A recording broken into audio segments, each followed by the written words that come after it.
आप सभी को मेरा प्यार भरा नमस्कार। आप सभी को चैत्र माह पहले दिन फूलदेही की ढेर सारी शुभकामनाएँ।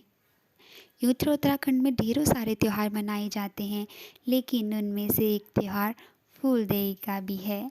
तो मैं आप सबको एक कहानी सुनाना चाहूँगी। एक कन्या थी जो कि प्रकृति को बहुत प्रेम करती थी। वह पशु पक्षी, जानवर, पेड़ पौधों से बहुत प्रेम करती। एक दिन वह अपनी सहेलियों के साथ खेल रही थी, तो उसी दिन उसके जीवन में जैसे कि एक तूफान सा आ गया। एक राजा था जो कि जंगल में शिकार करने आ रखा था। वह अपना रास्ता भूल गया और उस लड़की के घर पर जा पहुंचा। क्योंकि उसे कहीं घर नहीं दिखाई दे रहे थे, तो वह जंगल में गया तो उसे दूर उसी कन्या का घर दिखाई दिया।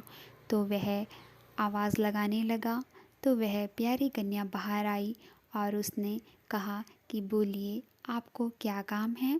तो राजा ने कहा कि मैं राजा हूँ, मैं रास्ता भटक गया हूँ, क्या तुम मुझे कुछ क्षण के लिए यहाँ जगह दे सकती हो। यूँ तो राजा उसके चेहरे पर देखने लगे।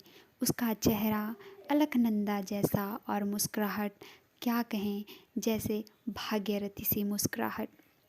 राजा उसको देखकर मोहित हो गए और राजा जब वहाँ से निकले तो पूरे रास्ते उसी ही कन्या के बारे में सोचते रहे। तब वह कहीं दिनों बाद आए और वहाँ लड़की उन्हें घर ना मिली, तो वह उसे ढूंढते ढूंढते पहाड़ियों पे चले गए और वह कन्या उन पेड़ों के साथ खेल रही थी। तो राजा ने कन्या के सामने विवाह का प्रस्ताव रखा।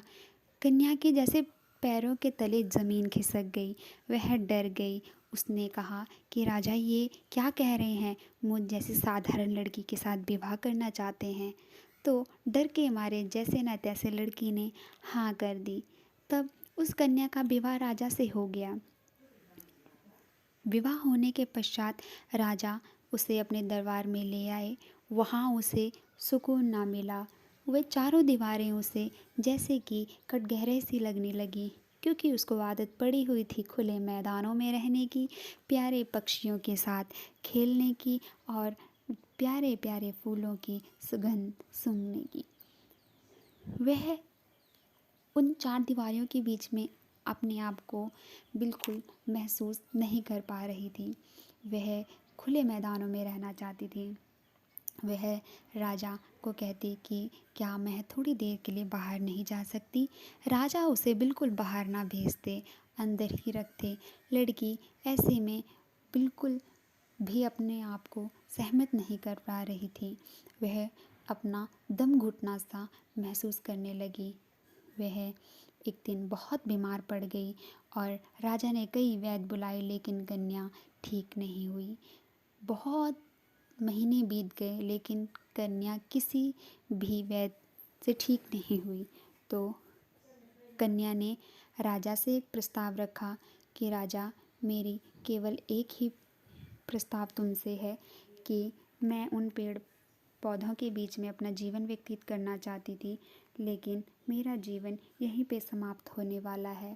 मेरी आखिरी इच्छा यह है कि मुझे उन पेड़ पौधों और उन प्यारे खलिहानों के बीच में ही दफना दिया जाए। राजा उस कन्या को ऐसी बातें सुनकर राजा भी अपने आप को शर्मिंदा महसूस करने लगे। और जब उस कन्या की मृत्यु हुई तो राजा ने उसे एक जंगल में लेके गए और जहाँ पे वह अपना घर मानती थी वहीं पे उसको दफना दिया। और वहाँ पे कुछ दिनों बाद देखा गया तो एक प्यारा सा सुंदर सा खिलता हुआ पीला फूल खिल उठा और वहीं पे उसका नाम फूलदेही रखा गया। यूँ तो कहा जाता है कि इसके पीछे कई कहानियाँ जुड़ी हुई हैं, लेकिन उनमें से एक प्यारी कहानी इस फूलदेही की मैंने भी आपको सुनाई। मैं आशा करती हूँ कि आप सभी को ये कहानी पसंद आए। फूलदेही प्यारी प्यारी कन्याओं द्वारा और प्यारे प्यारे बालकों द्वारा मनाया जाता है। यह सबके घरों में फूल लेकर जाते हैं, जैसे कि आज से पूरी पृथ्वी अपने आप को हरी भरी घास और प्यारे प्यारे फूलों से अपना श्रृंगार करती है। इसी प्रकार आज बच्चे अपने आंगन में फूल लेकर आते हैं और अपने घर का एक प्यारा सा श्रृंगार करते हैं। तो धन्यवाद। आप सभी को ढेर सारी शुभकामनाएं और धन्यवाद।